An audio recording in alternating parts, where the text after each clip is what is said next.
estarmos nesta noite na presença do Senhor mais uma vez e aqui podemos louvar ao Senhor na beleza da sua santidade, reconhecendo aquilo que Deus é, não só aquilo que Deus faz, mas reconhecendo o poder e a soberania de Deus.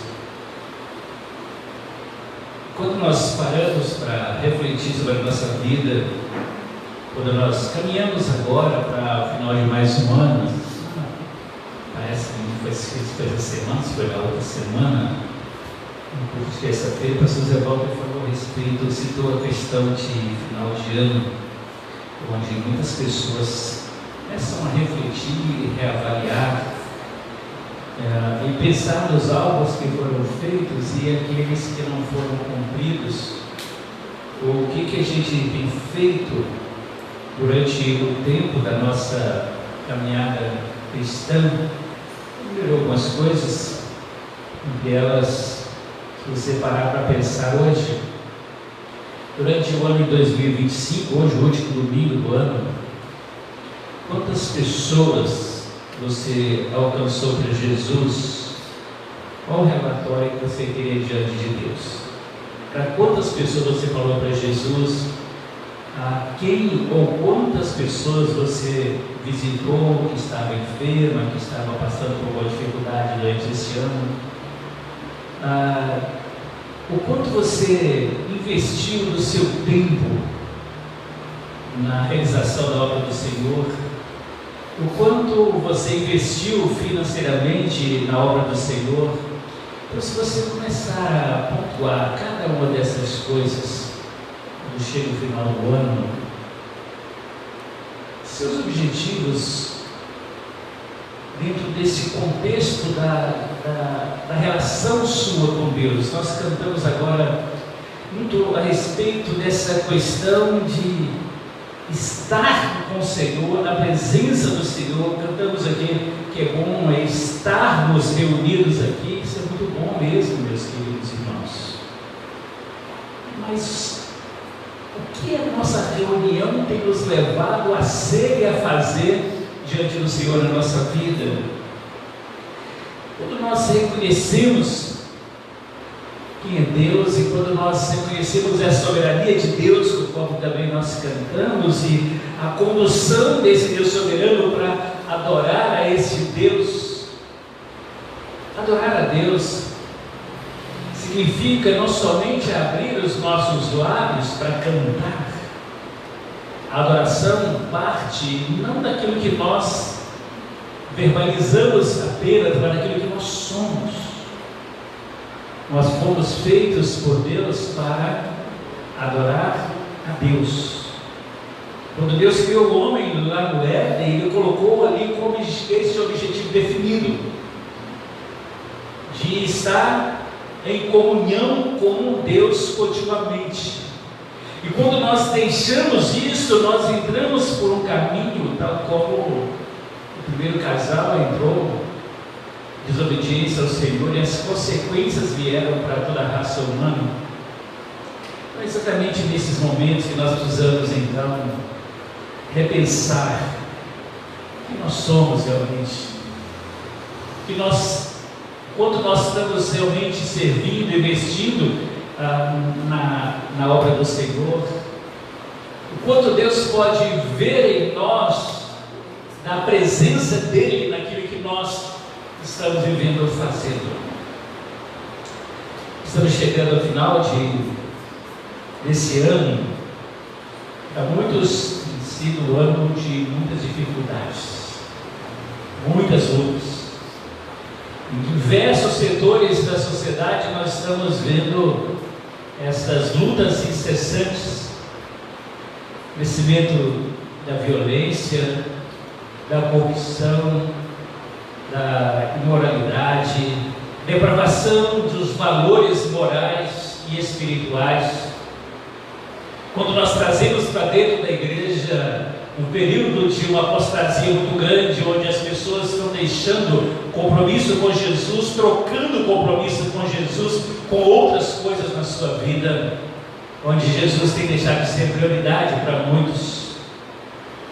Valores estão sendo invertidos em todos os setores. Isso envolve não só o mundo lá fora, mas a igreja que Jesus comprou com o seu sangue. Ela tem pervertido os valores espirituais que Deus estabeleceu para que ela cumprisse aqui na terra.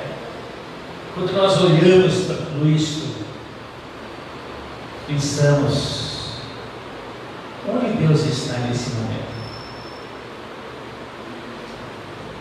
Deus tem realmente o controle de todas as coisas? Deus está realmente no controle de tudo aquilo que diz respeito à vida do ser humano nesse tempo que vivemos? Vamos conversar um pouquinho a respeito disso hoje. Eu quero te convidar a abrir a sua Bíblia, Isaías capítulo 40. Isaías capítulo 40, a partir do versículo 21.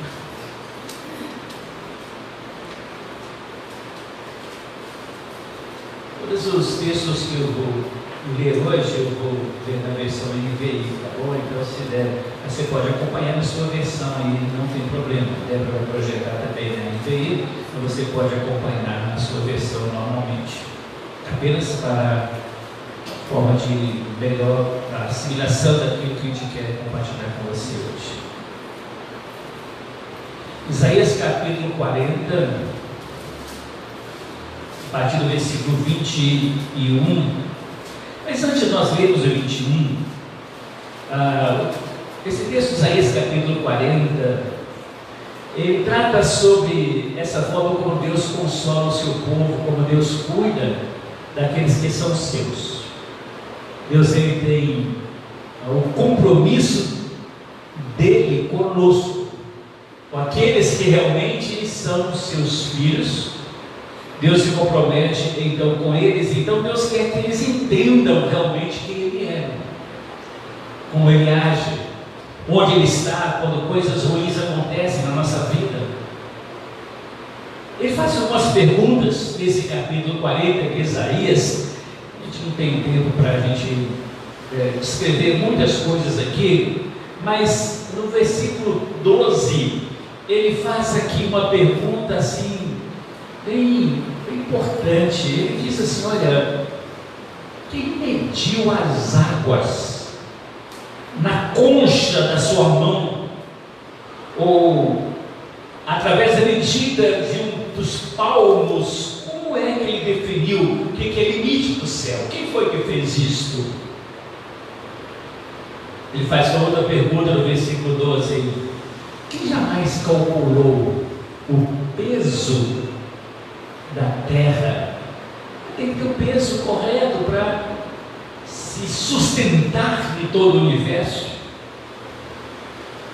Quem pesou tudo isso numa balança? Ele vai descrevendo algumas outras, fazer uma série de perguntas aqui que são importantes para nós entendermos o poder de Deus na nossa vida. Quando chega no versículo 21, ele então faz mais algumas perguntas. Ele diz assim: será que vocês não sabem?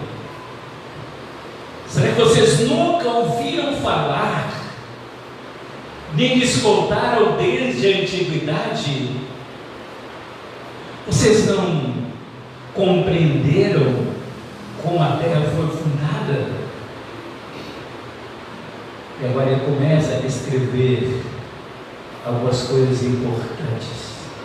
Ele se assenta no seu trono, está acima da cúpula da terra, cujos habitantes de toda a terra são tão pequenos que a imagem deles é como de gafanhotos devido ao seu tamanho tão pequeno.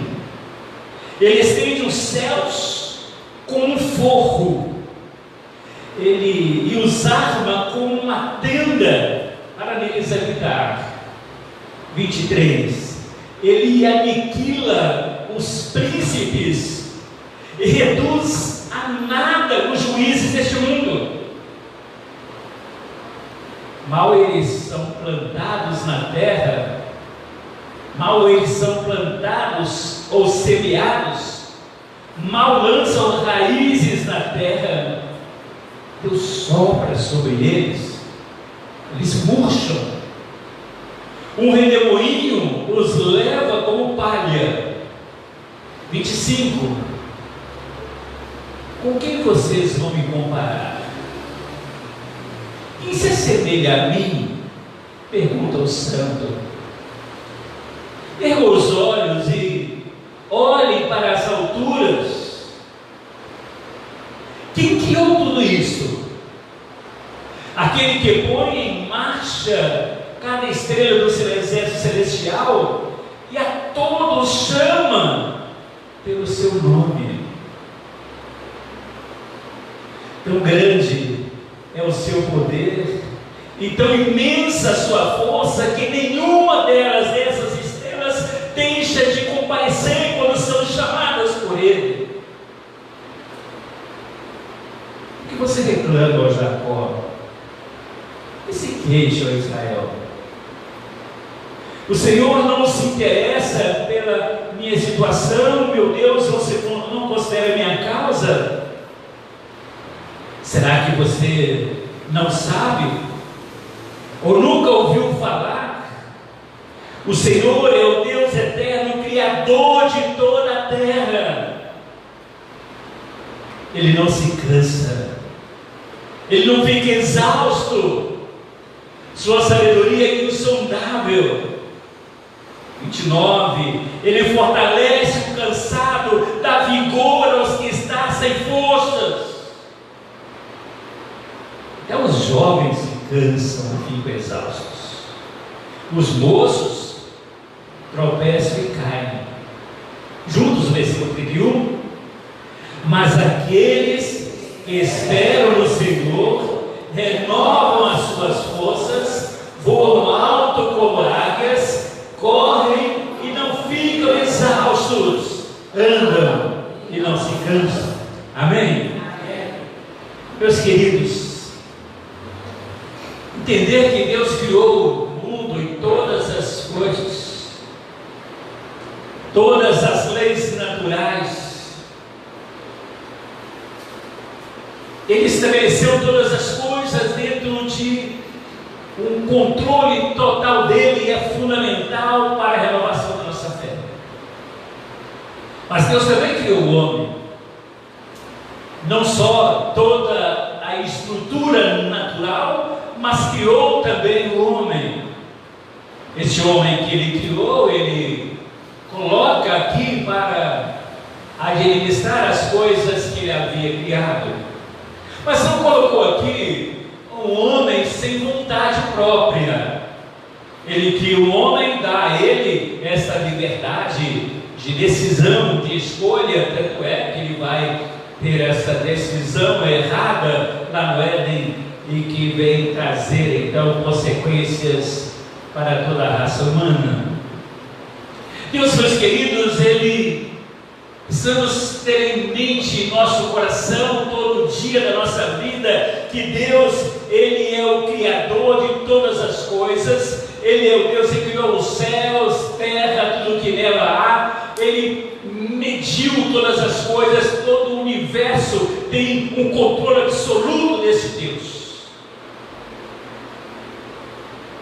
A ciência busca diversos meios para tratar a questão de expansão do universo e tantas outras teorias que vão surgindo, mas que nós sabemos, meus irmãos, que a imensidão, a infinitude dessa criação de Deus, o homem, por mais que ele se esforce, por mais que tenha os recursos, por mais que tenha tecnologia, ele jamais consegue chegar ao final daquilo que Deus criou.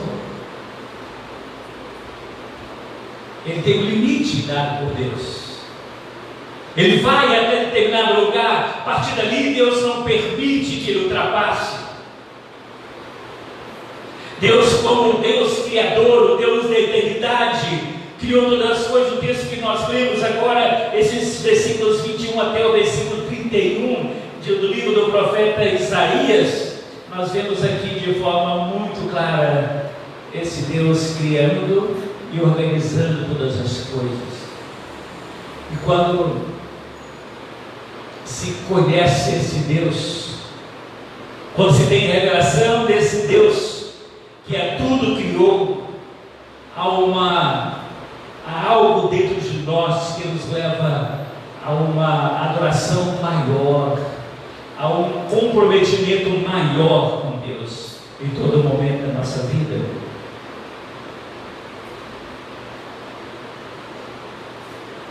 No livro de Apocalipse nós lemos que há um momento muito especial ali no capítulo 4 de Apocalipse, no versículo 11, que nos diz que os 24 anciãos estavam ali prostrados diante daquele que estava sentado no trono. Deus estava assentado no seu trono, governando todas as coisas. Esses 24 anciãos já haviam sido coroados. O texto vai dizer que eles tiram as suas coroas e as lança diante daquele que está assentado ali no trono, declarando que só há um que é Senhor, só há um que é soberano, só há um que é rei, só há um que governa todas as coisas. No versículo 11, João descreve a adoração daqueles 24 anciãos, dizendo assim: Tu, Senhor, e Deus nosso, és digno de receber a glória, a honra, o poder. Diz mais: porque Tu criaste todas as coisas, e por Tua vontade elas existem, e por Tua vontade elas foram criadas. Vejam que aqueles 24 anciãos se prostram, reconhecendo esse poder criador, sustentador. Ele diz: e por Tua vontade é que elas existem. O que nós sabemos hoje, meus irmãos, que nós temos hoje, é porque há um propósito de Deus para essas coisas existirem. O momento em que o Senhor entender que já é o suficiente, basta um simples gesto seu, e tudo isso é destruído num abrir e fechar de olhos. A Bíblia nos ensina que chegará então esse tempo em que os elementos da terra serão desfeitos. Quando vivendo aqui esses dias de calor intenso, isso não se compara em nada com aquilo que o Senhor diz, que os elementos ardeiros desfarão, o fogo consumirá todas as coisas que Deus criou, porque chegará o tempo do fim. Mas aquele que está diante do Cordeiro de Deus, ele é isento dessa condenação do fogo eterno. Mas aquele que ainda não reconheceu a presença desse Deus, não vive com Ele como Ele quer que vivamos, como aqueles 24 anciãos declaram ali, eles sofrerão as angústias, as dores do fogo que consome. Ele diz que na glória serão separados e estarão sendo lançados lá o que arde com fogo e enxofre, que é a segunda morte, porque não serviram, não adoraram a esse Deus Criador de todas as coisas. Meus queridos, precisamos avaliar a cada dia a nossa vida, e se realmente nós entendemos isso, que Deus está no controle de todas as coisas. Às vezes nós olhamos para situações que nos cercam e às vezes pensamos que não, que eu preciso fazer alguma coisa para mudar. Meu querido, você não tem poder de mudar nada, o que pode mudar todas as coisas do Senhor. A coisa que você tem é se prostrar diante dele, nada mais do que isso. Deus está no controle, meus queridos, de todas as coisas. E Deus está no controle de todas as coisas, porque todas as coisas pertencem a Ele. Não é nada nosso. Tudo pertence a Ele. Você acha que aquilo que você tem, onde você mora, e você diz que a sua casa pertence a você? Não, você está ali por uma permissão de Deus. Não é seu. Tanto não é seu que quando você morre, você deixa esse tempo, você não vai levar com você, porque não é seu.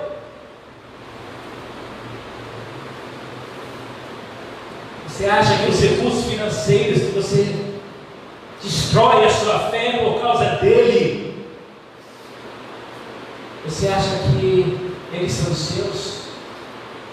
Basta uma palavra do Senhor e tudo deixa de existir. O texto que nós lemos, ele nos diz que ele pode destituir reis, ele pode tirar todas as coisas, ele pode mudar, ele pode aniquilar, no versículo 23, os príncipes, reduzir juízes deste mundo a nada. Meus queridos, nós não, por mais que nós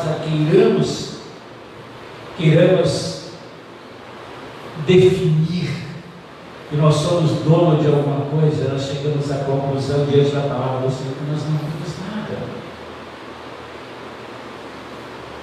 Pense o seguinte: você tem uma série de valores humanos, você adquire na sua vida valores terrenos, mas se você não adquirir os valores divinos, os valores eternos, aquilo que você alcançou aqui, sem significado qualquer, a herança maior que você tem, não é aquela que você conquista através do seu trabalho, do seu esforço físico. A herança que você, maior que você tem, é a vida eterna com Deus. E esta, você não se assegura dela por causa dos seus valores terrenos. É a presença do Senhor que vai produzir em você esses valores eternos. Precisamos entender, meus queridos, que nada nesse mundo pertence a nós. Nada, nada, nada. Lembra da história de Jó? Vamos lá, vamos ler 2 versículos só. Jó capítulo 1. Jó capítulo 1.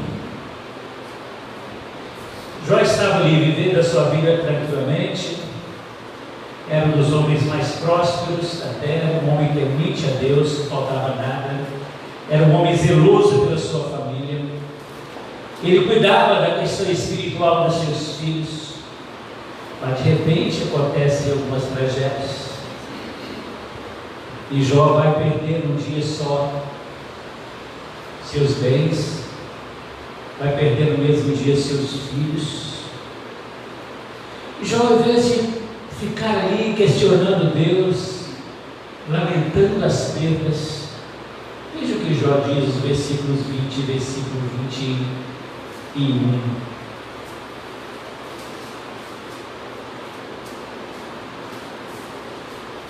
Jó capítulo 1, quando Jó recebe então a notícia dizendo que seus filhos morreram, porque sua casa foi destruída, seus filhos estavam ali, morreram, e ele disse: olha, foi só eu que consegui escapar. Ele te dá a notícia, versículo 19, no versículo 20, ao ouvir isto, Jó levantou-se, Jó rasgou o seu manto, rapou a cabeça, então prostrou-se com o rosto em terra em adoração.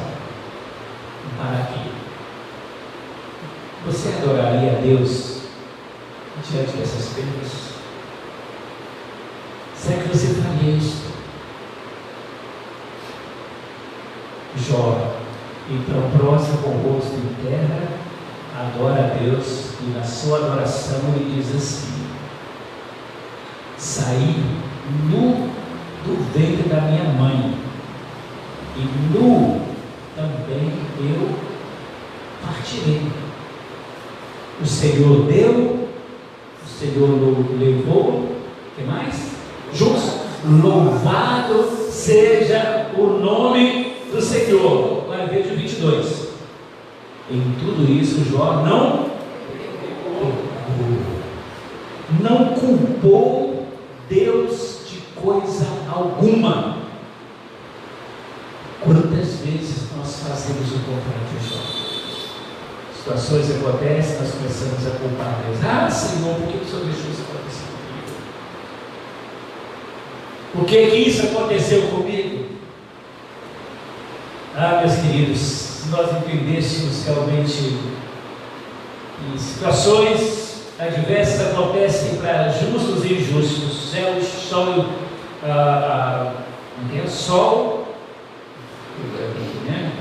o sol e a chuva vêm para os justos e para os injustos. Todos nós estamos alvo das mesmas coisas, tragédias, catástrofes, como aconteceu com Jó. Mas o que vai caracterizar quem nós somos mesmo é a nossa reação diante desses momentos. Como nós enxergamos Deus na nossa vida nesses momentos. Muita gente passa por problemas muito inferiores, coisas insignificantes, elas estão na igreja. A primeira coisa que a pessoa faz é deixar de ir na igreja. Ah, eu estou enfrentando um problema lá em casa com meu filho, com meu marido, estou enfrentando um problema financeiro, na saúde e tal. Ah, eu estou sem clima para ir na igreja. Pelo amor de Deus, meu querido, isso é ação diabólica na sua vida quando você fala isso. Esse é o diabo falando dentro da sua boca. Você não precisa ter clima, você precisa ter Jesus no seu coração. Situações, meus queridos, nós vamos passar diversas, mas não podemos em momento algum negar a nossa fé, e nós aprendemos com Jó esse exemplo. Depois a gente sabe tudo que vai ocorrer com Jó durante toda a trajetória de todo o livro de Jó, e no final como Deus vai intervir. Mas, meus queridos, eu quero que você pense exatamente nisso, que Deus está no controle de todas as coisas, tudo pertence a Ele pode restituir todas as coisas, pode também não restituir, mas Ele não deixa de ser Deus por causa disso. A Bíblia nos ensina, Salmo 24, não vou ler o texto aqui, mas os irmãos já conhecem, diz que o Senhor pertence à terra e tudo que nela é, que nela há, o mundo e aqueles que nele habitam. Tudo pertence a quem? A quem? Então não pertence nada a nós, então nada pertence a você. Então quer dizer, lembrando que eu já falei agora pouco para você, onde você mora não pertence a você, sua conta bancária não pertence a você, seu emprego não pertence a você, seus filhos que você acha que são seus não pertencem a você, nada pertence a você, tudo é dele. Tudo pertence ao Senhor, a terra pertence ao Senhor, não temos nada, meus queridos, não somos donos de nada. Deus sim é dono de todas as coisas. Quando Deus estava reunido o povo, libertando na libertação do povo lá do Egito, e na caminhada Ele vai estabelecer as leis levíticas. Então vai chegar o momento que o Senhor vai definir algumas questões sobre as leis e propriedade da terra. Então Ele vai dizer ali sobre a distribuição das terras, como seria. Ele vai deixar claro ali para Moisés ensinar para o povo exatamente isso, dizer a eles: a terra é do Senhor. Ele diz ali em Levítico 5:3 que a terra é minha. E Deus, sendo o dono de todas as coisas, Ele dá a nós aquilo que Ele quer, como Ele quer, quando Ele quer, na hora que Ele quer, ou pode não nos dar também da forma que Ele quiser.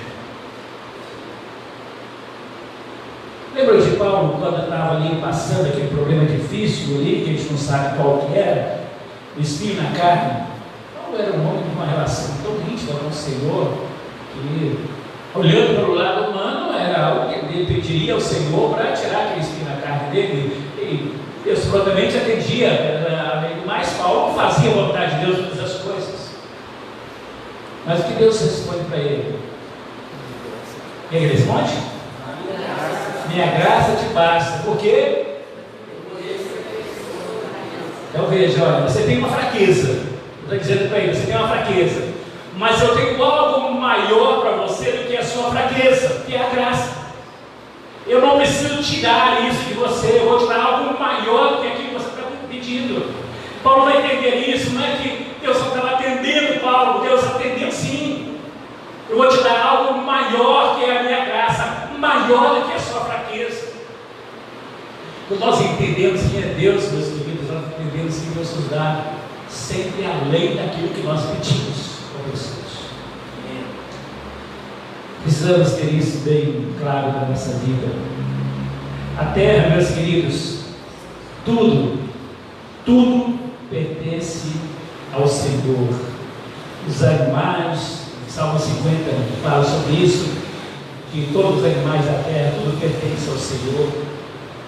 No livro do profeta Ageu, não vou ler também, vou só citar aqui para você, no capítulo 2, versículo 8, ele vai dizer assim: que todo o ouro e toda a prata pertencem a Deus, pertencem a Ele, não é nosso, é dele. E sabe, meus queridos, uma outra coisa que é muito importante nós entendermos é que nem o ar que nós respiramos pertence a nós. Fôlego de vida, quem nos deu? Nós só respiramos por causa dele. Nós só estamos vivos por causa dele. Não sou eu, não são as minhas habilidades, não são as minhas qualidades. Não, meu querido, é ele. Porque ele está no controle de tudo, porque tudo pertence a ele. A sua vida pertence a ele por direito da criação, mas pertence a ele também por direito da redenção, porque na cruz do Calvário ele morreu por você, para te dar esta vida nova em Cristo Jesus, para que você não viva mais segundo o padrão do mundo, mas segundo Cristo. Mas o que nós fazemos? Ignoramos isso. Ignoramos essas coisas e achamos que nós estamos no controle. Achamos que nós estamos dominando, controlando todas as coisas. Não, meu querido, quem está no controle de tudo é o próprio Deus. Primeiro livro de Crônicas, no capítulo 29, versículo 12, estava acontecendo a construção do templo. E ali nós lemos no versículo 12, dizendo assim: a riqueza e a honra vem de quem?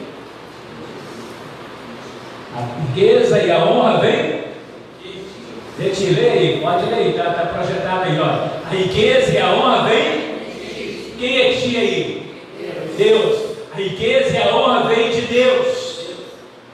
Tu dominas sobre todas as coisas. Veja a segunda parte do texto. Nas tuas mãos estão o quê? A força e o poder para exaltar e dar força a todos.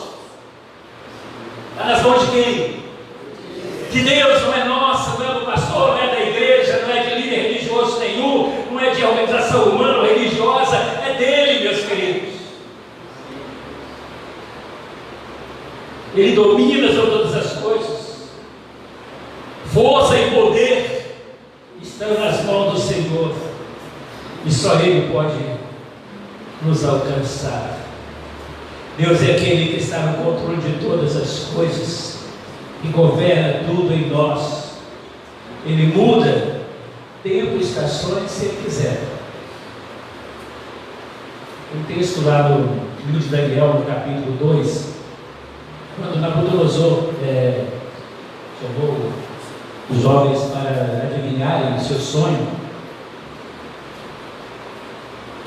Então Daniel vai, ao interpretar os sonhos de Nabucodonosor, ele vai fazer uma declaração muito preciosa no capítulo 2, versículo 21 e 22. Diz assim: olha, ele, falando sobre Deus, ele muda épocas e as estações. Ele destrona reis e os estabelece. Ele dá sabedoria aos sábios e conhecimento aos que sabem discernir. Esperar o pessoal acabar o bate-papo ali para a gente voltar aqui, tá bom? Vamos lá? Dá sabedoria aos sábios, conhecimento aos que sabem discernir. Deus revela coisas profundas e ocultas. Conhece o que jaz nas trevas e a luz habita com ele. Então Daniel descreve aqui quem é Deus. Segundo alguns pesquisadores, sabe quantos anos Daniel tinha aqui? Entre 16 e 17 anos de idade. Você já imaginou um adolescente dizendo isso? Ele muda as épocas. Deus pode mudar as estações. Às vezes você fica pensando, né, sobre esses tempos que a gente está vivendo, chuvas fora de hora, calor intenso. E pensa o seguinte: há um tempo atrás nós tínhamos as estações do ano totalmente definidas: verão, inverno, outono, primavera. A gente sabia exatamente, as pessoas sabiam. Parece que hoje nós temos inverno, verão, temos a temperatura. No dia seguinte, olha, as estações estão confusas, porque o homem desmatou, é questão da natureza e tal. Há uma interferência, sim, no aspecto da natureza, sim, mas aqui é um aspecto bíblico sobre tudo, profético sobre tudo isso. Ele diz aqui que Deus pode mudar épocas e estações. Quem pode fazer isso sem ele? A pessoa acha que ela está no controle de tudo. Reis surgem e caem. Governos, sistema de governo surgem e caem por terra. Porque, meus queridos, quando nós entendemos isso, entendemos que vivemos e servimos para um Deus que precisamos estar sujeitos, submissos a Ele em todo momento.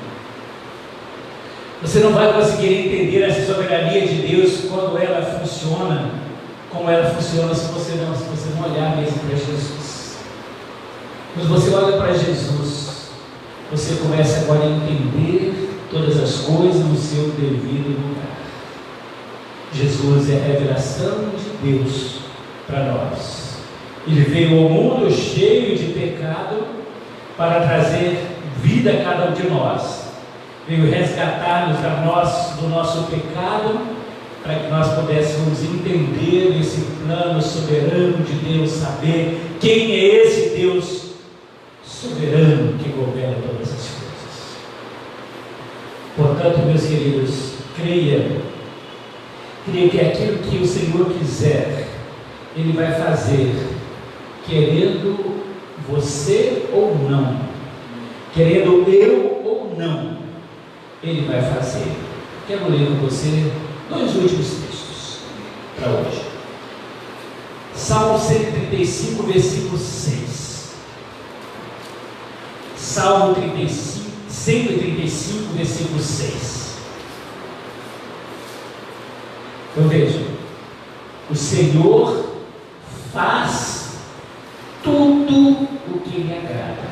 Veja, Ele não faz algumas coisas. O texto diz assim: o Senhor faz tudo o que lhe agrada. Onde? Nos céus, na terra, nos mares, em toda a profundeza. Então veja, Ele faz tudo aquilo que agrada a Ele. Não é aquilo que agrada a nós, não, meus queridos. As pessoas acham que Deus está lá no trono para agradar a nós. Não. Nós é quem temos que agradar a Ele, não é Ele que tem que agradar a nós. Como as pessoas acham, como se estivesse fazendo um favor para Deus, para viver com Ele. O texto nos diz aqui que Ele faz tudo aquilo que agrada a si próprio, em todos os espaços, céu, terra, mar, profundezas, tudo é para agradar a Deus. Seja tudo aquilo que nós fazemos, tem que direcionar-nos a agradar a Deus. Não é para nós, é para Ele.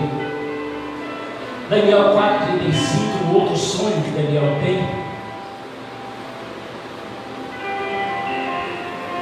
Ele diz assim: todos os povos da terra são como o quê? Como o quê? São como nada diante de Deus. Ele age como lhe agrada com os exércitos dos céus e com os habitantes da terra. Ninguém é capaz de resistir à sua mão, nem de lhe dizer o que fizeste. Ninguém é capaz de querer se levantar, questionar Deus por causa das suas ações, por causa das suas permissões, por causa da sua vontade, por causa daquilo que Ele faz. Não podemos, não temos condições. E Daniel diz isso: ninguém pode resistir à mão de Deus. Ninguém. Diz que ele é só esse último texto de Daniel, mas só para a gente fechar aqui nele, então, em 1 Samuel capítulo 2, há um cântico de Ana, não posso deixar de citá-lo com os irmãos. Mãe de Samuel, quando ela estava ainda, ela não tinha filhos, era estéril, estava ali orando no templo. E 1 Samuel capítulo 2, versículo 6, Ana, na sua oração, na presença de Deus, ela diz assim: o Senhor mata e o Senhor preserva a vida. Ele faz descer a sepultura e também da sepultura Ele resgata. O Senhor quem dá pobreza e riqueza, Ele humilha e exalta. Ele é aquele que levanta do pó o necessitado, que tira do monte de cinzas e ergue aquele pobre do monte de cinzas, e arranca esse pobre dali e o faz se assentar com príncipes que lhes dão lugar de honra. Ele conclui, ela conclui assim dizendo: pois os alicerces da terra são do Senhor, sobre eles estabeleceu o mundo. Os alicerces da terra são do Senhor.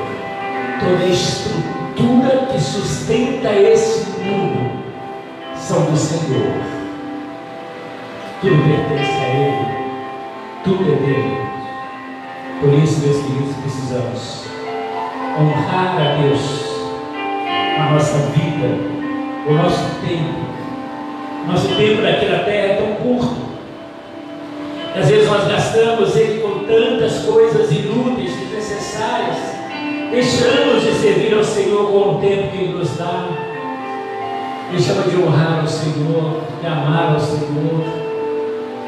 Deixamos de congregar, de reunir com os nossos irmãos. O pouco tempo que nós temos aqui, passamos 1h30, 2 horas a máximo na igreja. Eu disse as pessoas não têm esse compromisso. Meus irmãos, se nós entendêssemos a prioridade da nossa vida, que Deus está preservando a nossa vida, nos quer perto dele o tempo todo junto com os nossos irmãos, nós abriríamos mão de qualquer coisa que nos afaste da comunhão com Deus e dos nossos irmãos. Porque Ele sabe, não adianta a gente ficar arrumando desculpas, justificativas: eu não fui, eu não faço por isso, por aquilo. Não adianta a gente ficar arrumando esse tipo de desculpa, porque Deus sabe que dentro do nosso coração, entre nós há um coração mau, negligente, desobediente, um coração rebelde, que precisa ser mudado, ser transformado, para nós servirmos a Deus verdadeiramente. Deus te dê graça para entender quem Ele é, porque se você entender quem Ele é, você vai se curvar diante dele, arrepender dos seus pecados, e viver a vida que Ele quer que você viva todos os dias. Deus te abençoe, te dê graça para entender tudo aquilo que Ele está te mostrando, te ensinando, e você viver um novo tempo com Deus nesse ano que vai se iniciar. Deus te abençoe, em nome de Jesus. Senhor, nós te agradecemos, Pai, pela palavra escrita, revelada do Senhor, que o Senhor abriu hoje para o nosso coração. Pai, quantas coisas nós deixamos de fazer, porque somos negligentes, quantos atos de desobediência e rebeldia, Quanto ato, ó Deus, de indiferença com o Senhor, de negligência, de tal forma que deixamos de cumprir aquilo que tínhamos que cumprir, achando que nós podemos fazê-lo de qualquer jeito, de qualquer forma, quando nós quiséssemos. Pai, tem misericórdia, Deus, e nos permita que nesse finalzinho deste ano a gente possa ter tempo de arrependimento, Pai. Arrependimento, de quebrantamento, de volta para o Senhor, reconhecendo quem é o Senhor na nossa vida, e que nós jamais vivamos longe do Senhor, mas que vivamos reconhecendo que o Senhor sabe quem somos, o que fazemos, o que falamos, o que pensamos. O Senhor nos conhece nós, antes mesmo que dê a palavra, o Senhor já conhece. No último nosso ser, o Senhor já conhece tudo. Então, Deus, em nome de Jesus, nos transforma, Pai. Precisamos do Teu Espírito Santo em nós para transformar a nossa vida, para que vivamos uma vida melhor diante do Senhor nesse finalzinho de ano e no novo ano que nós vamos receber do Senhor. Que eu possa, Deus, receber a honra, a glória e todo o louvor. Nós oramos, Pai, entregamos as nossas vidas ao Senhor, em nome de Jesus. Amém, Senhor. Amém, meus queridos irmãos. Amém. E no 314, no cantor cristão, vamos louvar ao Senhor, depois apenas algumas informações breves e encerramos.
Lord.